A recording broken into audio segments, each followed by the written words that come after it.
Ladies and gentlemen, Kei Kim here. Welcome to the Daily Update. Hope you guys had a good day trading today. Market is down about 0.2% there on the S&P.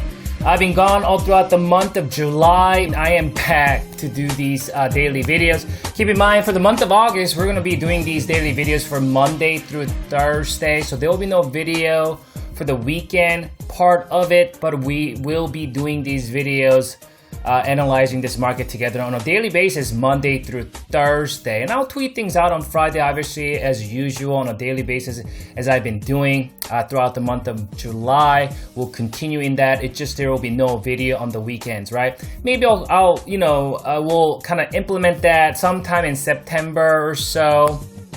But for the month of August, just market's very lethargic, and so let's kind of keep it Monday through Thursday. That way it will give me time, some sort of weekend trips and stuff like that. So anyway, Spider's down 0.2% today. Nasdaq is pretty much flat, semi up about 0.7%. Dow, Russell, and the transport down 0.5% there. Banks flat. Energy down close to 1%. Biotech, healthcare, the home builders there pretty much flat today. Utilities up 0.7%. Retail flat. Emerging market is up about 0.7%. Again, this been the story pretty much the entire year this year. Very choppy, lethargic. Continue to see this mixed, market here on a daily basis. And there will be a couple days where we'll see kind of a bullish day for the entire market, and we'll see a couple days kind of a bearish day for the entire market. But on a regular basis, we've been witnessing something like this. It's been a really, really difficult market for many if you're not positioned correctly, especially if you're trying to time the market in the short term. Extremely, extremely difficult market to profit. Grayscale Bitcoin is down about 3.5%. Gold, silver miners down a little bit. Dollar down a little bit. Oil's down 3%. Treasury bond is up. VIX popped, with the market being down today. Let's stick with the Spider 65-minute chart here. So I want you to know that despite the fact that we did see a negative number towards the end of the day today, I have to say that closing this gap right here, remember there's a big shenanigan gap down, and you can see right here that gap was not fully filled. This gap remained open, on Friday.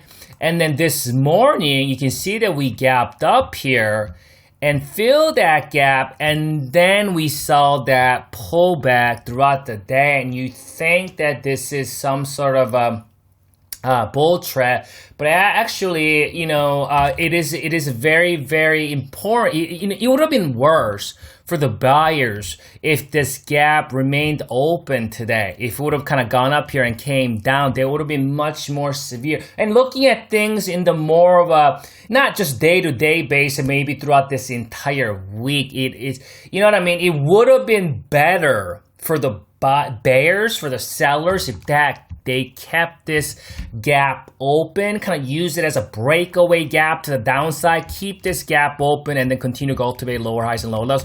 So with that gap filling this gap, buyers have to kind of kill that downside momentum, and we all know that when the gap gets filled, you will see that level acting as what? Instant resistance, and that's kind of what we saw here. And then you can see, and that was the first hour, second hour, third hour, and we start seeing that short-term moving average acting as support. If I zoom out a little bit here, you can see that short-term moving average there, and then it's been acting as support.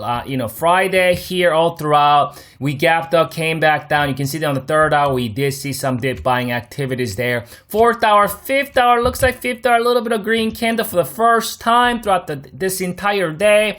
We lost it, and then on the last hour, looks like another kind of a long red candle. It looks like a lot of people place their stop. These, short-term traders, these day traders will go long here, place their stop just underneath it, and then just kind of bailing before the market is, before the market close. And that's kind of what happened on the last hour there. So now that we lost the short-term, this is end of the bull run that we've seen in the last couple weeks here since the mid-June. So I'm going to zoom out a little bit, kind of get a better picture so you can see that. So that was mid-July, right? July 19th here, we bottomed right on that midterm moving average. We saw a very swift bullish move, and it looks like we're doing what? A sideways move. Sideways move is never a bad thing for the bulls, especially for the fact that, you know what I'm saying, this market is in a bull market this entire year. And keep in mind though, the gap, right? It's important that this gap has been filled, right? When the gap doesn't get filled, I think things could have been much worse. But I think with that gap getting filled, there's a chance that bulls can find some, because you can see this gap, right? This is a bullish gap, that up gap right here.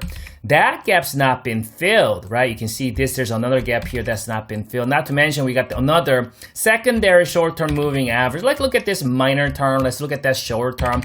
So we did lose kind of micro term, I meant to say. Well, let's look at this as a micro term. You can see that we did lose that micro term support moving average, right? And in support right there, you can see.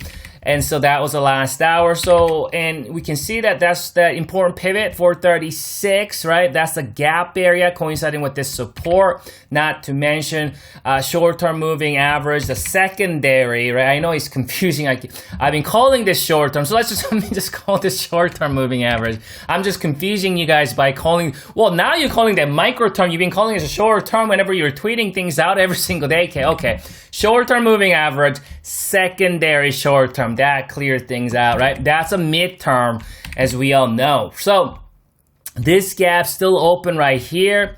Secondary short-term moving average, just residing just around that vicinity. So this is going to be important support, 436, 435 in that vicinity, because the entire area is going to act as strong support in the short term, right? Either we find support right on 436, or it's going to come and fill the gap at 435. It's kind of like a double support because we have secondary support in that, or that moving average in that vicinity. So that's the level that I'm going to be looking at going into tomorrow. Obviously, the buyers want to, reclaim that short-term moving average as quickly as possible, like something like this, and then start kind of, using it to get it back up. So sideways move is always, you know what I mean? It's market might be correcting through time, and bears are going to argue that that's a topping pattern. We don't know as of today, but I want to continue to give benefit of the doubt to the buyers. Now they were staying in the short term,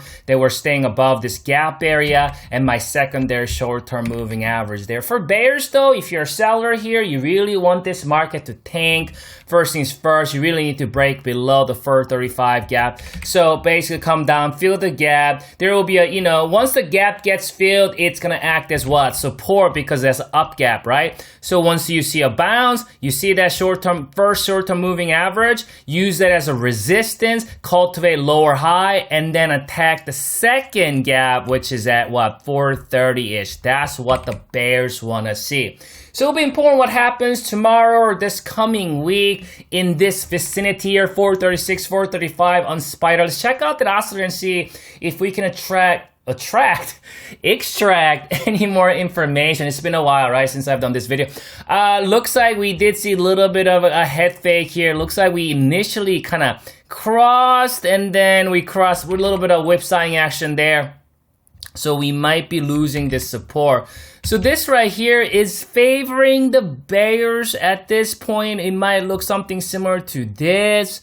So as of now, as of today, with the data that is at hand that I can see right now, oscillator is actually favoring the bears. So oscillator is telling us that it's a little bit more bearish sentiment into the market going into tomorrow, unless there's some kind of a shenanigan up move, like some sort of a shocking gap up or shocking bullish move or something like that, and hold for 2 hours for this kind of cross back up. Right here, right now, it looks like it wants to come back down, and with that, price might retest that 435 vicinity. Bulls want to keep this level, protect this level if they want to see this momentum continuing. Otherwise, if we lose the first and the secondary short-term moving average going into this week, there's a good chance the bear's going to bring it down to 430, even retest a midterm moving average. Let's see how the market plays out. I'll come back for you tomorrow. We'll go from there. You guys enjoy this rest of this evening, and good luck trading tomorrow.